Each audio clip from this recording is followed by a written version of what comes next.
How do you get a country to crave something it never liked, never wanted, and never even asked for? How do you convince millions of people to drink a bitter, foreign liquid they once actively rejected? Here's the real question. Can you rewire the collective memory of a nation using nothing but candy and childhood nostalgia?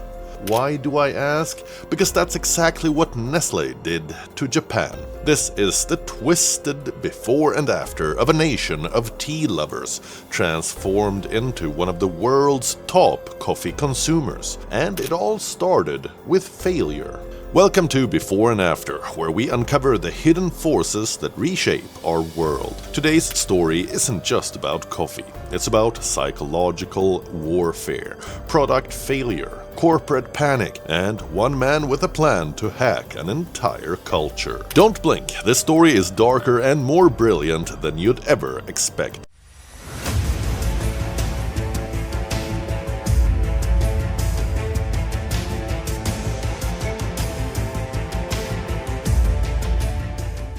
In the decades after World War II, Japan was healing, a nation of rituals, tradition, and tea. Green tea wasn't just a drink, it was a sacred ceremony.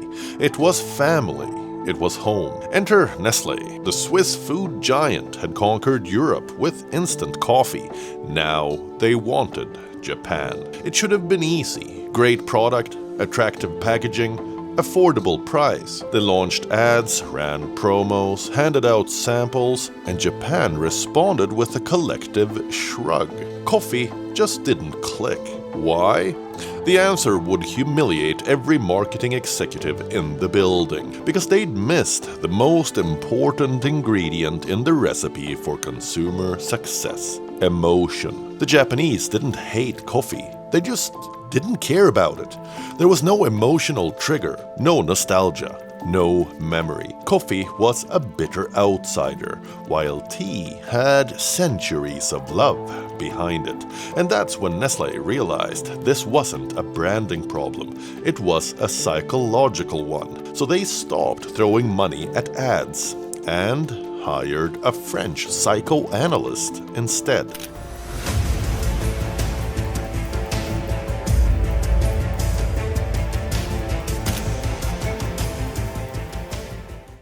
Enter Clotaire Rappel, child psychiatrist, archetype hunter, brand whisperer. Nestle asked him, why won't Japan embrace coffee? Rappel's answer? Because Japan had no emotional imprint of coffee, no childhood memory, no comfort, no safety. You can't sell adulthood flavor to people who didn't grow up with it.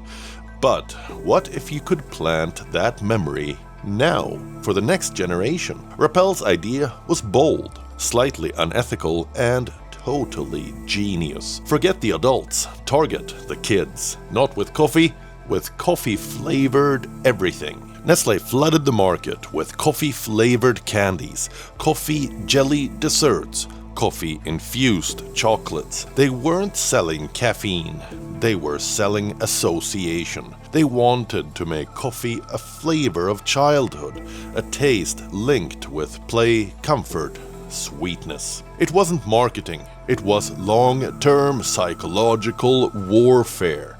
And it worked.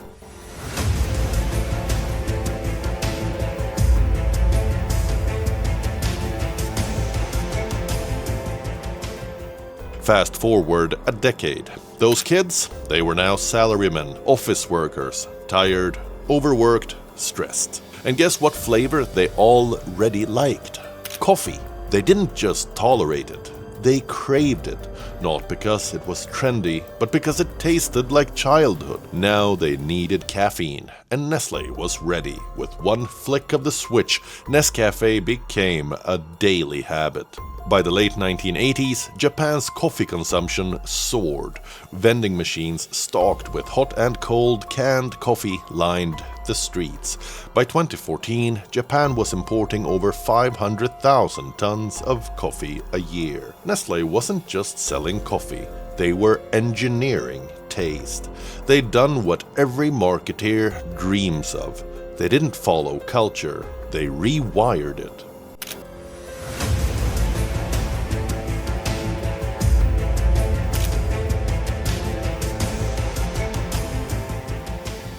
But here's the question Nestlé never answered publicly.